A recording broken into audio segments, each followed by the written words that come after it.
تعالیٰ کی بعض صفات متشابہات میں سے، یعنی ان کا لغوی معنی تو معلوم ہے لیکن کیفیت معلوم نہیں ہے، جیسے اللہ کے لیے ہاتھ، پاؤں، استواء علی العرش وغیرہ۔ ان صفات میں جو تعبیر وارد ہوئی ہے اس سے بظاہر مخلوق سے مشابہت معلوم ہوتی ہے۔ بات سمجھ آ رہی ہے؟ کیونکہ اللہ تعالیٰ نے مخلوق کے لیے ہاتھ پاؤں کی تخلیق فرمائی ہے۔ ہمارے اور آپ کے ہاتھ پیر ہے کہ نہیں ہے نا، اور اس کو جسم دیا ہے، ہمیں جسم بھی دیا ہے جس کے ذریعے نزول اور استواء وغیرہ کی کیفیت وجود میں آتی ہے۔ ہم نازل بھی ہوتے ہیں، ہم اس طرح بیٹھ بھی سکتے ہیں، ہم چل بھی سکتے ہیں، ہمارا جسم بھی ہے، ہمارے ہاتھ بھی ہیں، ہمارے پیر بھی ہیں، سارا کچھ ہے۔ اور جسم اور اس کو جسم دیا ہے جس کے ذریعے نزول اور استواء وغیرہ کی کیفیت وجود میں آتی ہے، جبکہ اللہ تعالیٰ جسم اور اعضاء سے ماورا ہے۔ ماورا کا مطلب کیا ہے؟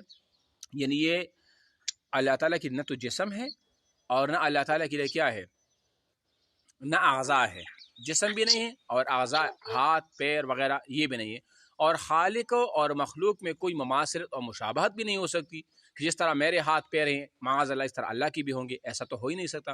چنانچہ اللہ تعالیٰ کا ارشاد ہے لیس کمثلہ شیء وہو السمیع، اللہ تعالیٰ کی مثل کوئی چیز بھی نہیں، اللہ تعالیٰ کی مثل کوئی چیز وہ نہیں ہے۔ اب بات سمجھ آ رہی ہے؟ اب آپ غور سے سنو۔ یہاں پر ان صفات کے بارے میں اہل سنت والجماعت کی نزدیک دو طریق ہیں، ایک تفویض کا اور دوسرا تعویل کا۔ ابھی آپ کو سمجھ آ جائے گا کہ تفویض کیا ہوتی ہے اور تعویل کیا ہوتی ہے۔ تفویض سے مراد یہ ہے کہ اللہ تعالیٰ کے لیے ان صفات کو مانا جائے کہ ہاں یہ ہے، اور ان کی کیفیت متعین نہ کی جائے کہ اللہ کا ہاتھ ہوگا تو کیسے ہوگا، اللہ کا پاؤں ہے تو وہ کیسے ہوگا، اللہ کا چہرہ ہے تو وہ کیسے ہوگا۔ یہ ہمارے اختیار میں نہیں ہے کہ ہم اس کے لیے اس چیز کو ثابت بھی کریں کہ جس طرح ہمارے ہاتھ پیر وغیرہ ہوتے ہیں ہماری جس طرح شکل ہوتی ہے اس طرح معاذ اللہ کی بھی ہے، یہ نہیں ہے، ہم نے یہ متعین نہیں کرنا ہے۔ اچھا، اس کو اللہ کے حوالہ کر دیا جائے۔ محدثین نے زیادہ تر اسی طریقہ کو اختیار کیا ہے۔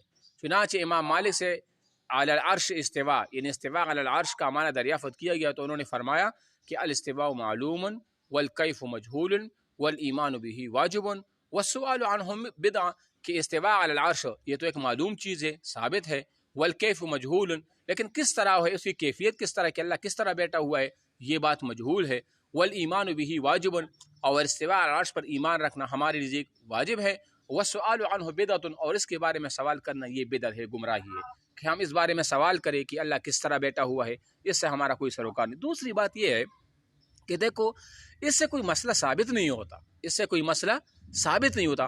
اب اگر میں آپ سے پوچھیے، آپ مجھ سے پوچھیے کہ اللہ کس طرح بیٹھا ہوا ہے، اللہ کا ہاتھ کس طرح وغیرہ، کیا اس سے کوئی حکم شرعی ثابت ہوتا ہے؟ نہیں ہوتا۔ جب حکم شرعی ثابت نہیں ہوتا، ہماری زندگی سے اس طرح کوئی ریلیٹڈ سے کوئی چیز ہے بھی نہیں، تو پھر ہم ان چیزوں میں کیوں پڑے، سوال کیوں کریں وغیرہ وغیرہ۔ تو اب آپ لوگوں نے سمجھ لیا کہ تفویض کا کیا معنی ہے۔ یعنی تفویض کا معنی یہ ہے کہ لغوی معنی کو ماننا، لغوی معنی کو ماننا کہ ہاں بالکل یہ صفات اللہ تعالیٰ کے لیے ہیں، لیکن کس طرح ہیں وہ کس طرح والی بات نہیں ہونی چاہیے۔ جبکہ دوسری چیز کیا ہے؟ تعویل ہے۔ تعویل سے مراد یہ ہے کہ ہاں، تعویل مراد یہ ہے کہ جن صفات سے بظاہر تشبیہ، مخلوق کی مشابہت، تجسیم، ذی جسم ہونا یا جہت یا صورت کا مفہوم ظاہر ہوتا ہے جو اللہ تعالیٰ کے شائع نشان نہیں ہے، تو اس سے مجازی معنی مراد لیے جائیں۔ کیا معنی مراد لیے جائیں گے؟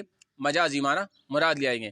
جیسے ید سے مراد طاقت، یعنی اللہ تعالیٰ کی طاقت مراد ہوگی، جس طرح اللہ تعالیٰ کی ید کا لفظ استعمال ہو کہ اللہ کا ہاتھ ہے، تو ہم ہاتھ مراد نہیں لیں گے بلکہ ہاتھ کا ہم مجازی معنی مراد لیں گے جو کہ طاقت ہے، کیونکہ ہاتھ کا مجازی معنی طاقت اس لیے ہے کہ ہمارے ہاتھ طاقتور ہوتے تب تو ہم اس چیز کو اٹھا لیتے ہیں نا، تو طاقت اور ہاتھ میں مناسبت پائی جاتی ہے، اس لیے ہم نے ہاتھ سے طاقت والا معنی لے لیا۔ بات سمجھ آ رہی ہے نا؟